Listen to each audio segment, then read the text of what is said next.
Hi, everybody. My name is Wyatt Ellison, and this is my culminating activity. As I said, I am a music teacher, and I travel around to different elementary schools and provide prep time for the fourth and fifth grade teachers.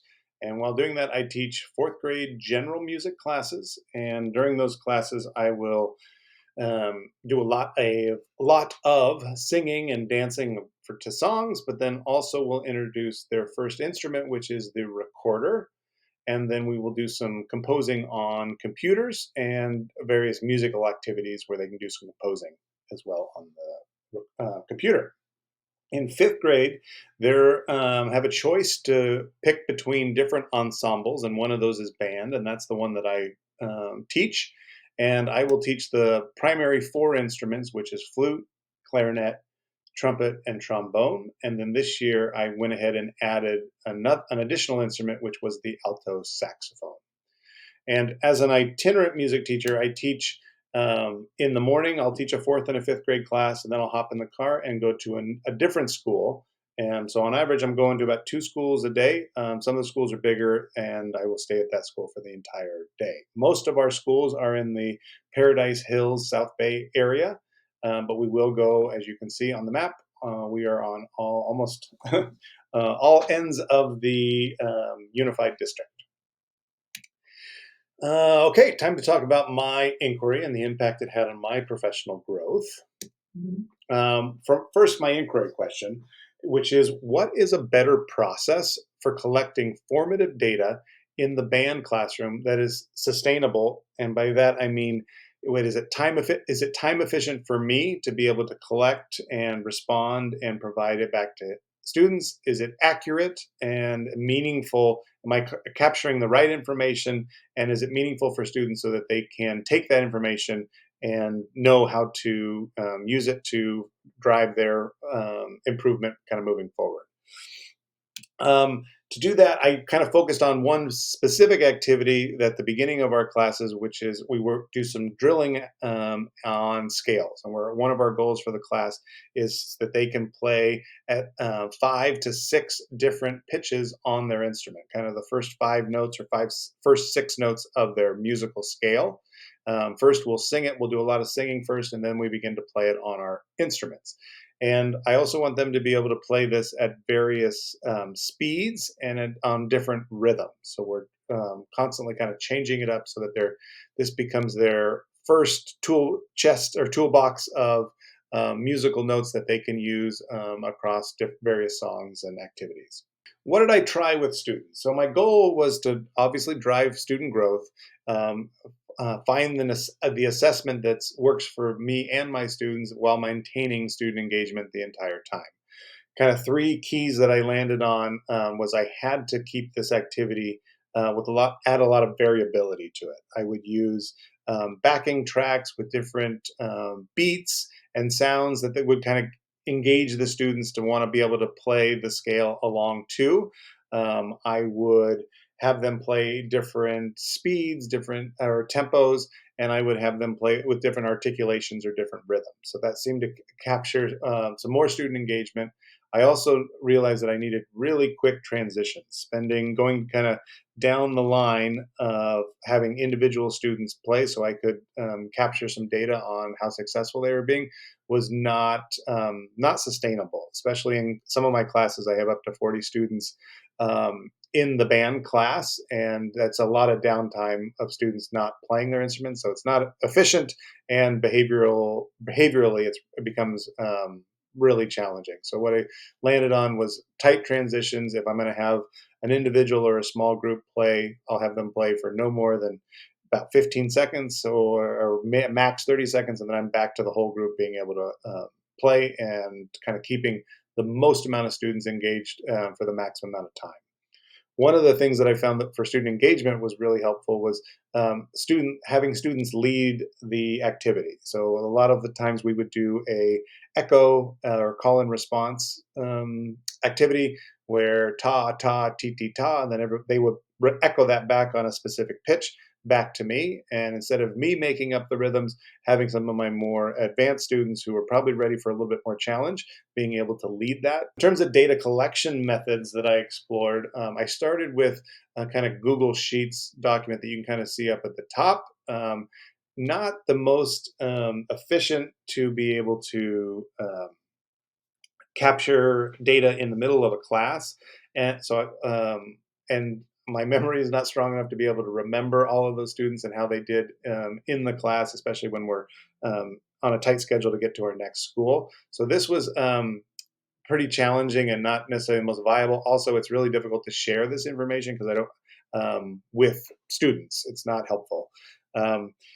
For them to see everybody's score and not appropriate. So Power School is obviously the one that most teachers are using, but as an itinerant teacher, we're not given access to that. So needing to find another option for that. I looked at video. There's some video platforms out there where students can record videos, but due to this the loud nature of our playing and the limited space, it became pretty challenging. And even students taking them home, there was an equity issue with access to Wi-Fi, access to computers, and even access to instruments. Some parents didn't want their students taking them home.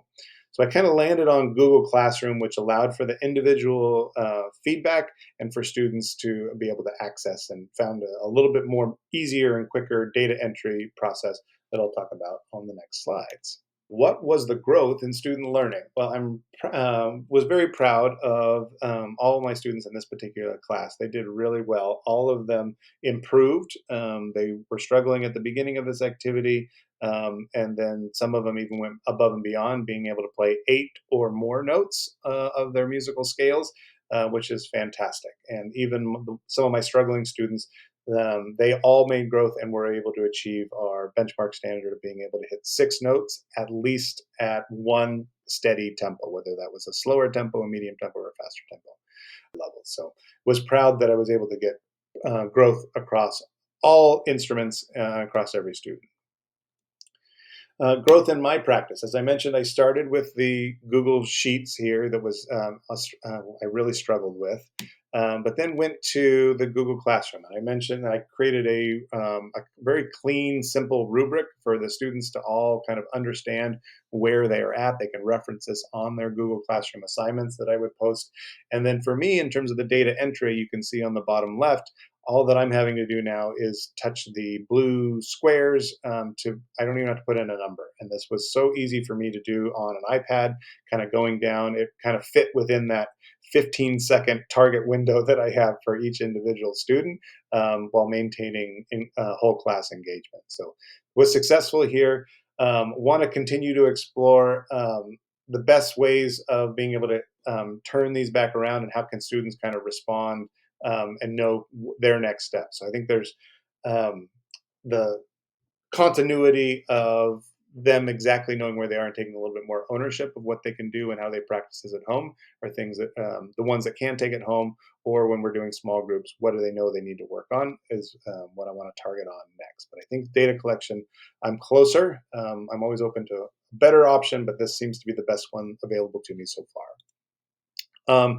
My reflection on the inquiry process, I really appreciated the concept of the focus student. It can be a little paralyzing sometimes in class to look at all of the needs of all of my students and like kind of where do we start. So dialing in on a focus student, honing those skills to be addressed to address their needs and put it in the teacher toolbox makes a lot of sense, and then I can roll that out to on a bigger mass scale to more students as I've developed that skill, and be able to focus on another focus student and develop that next skill. So it was a way to kind of hone in and make it a little bit more practical. So I really appreciated that.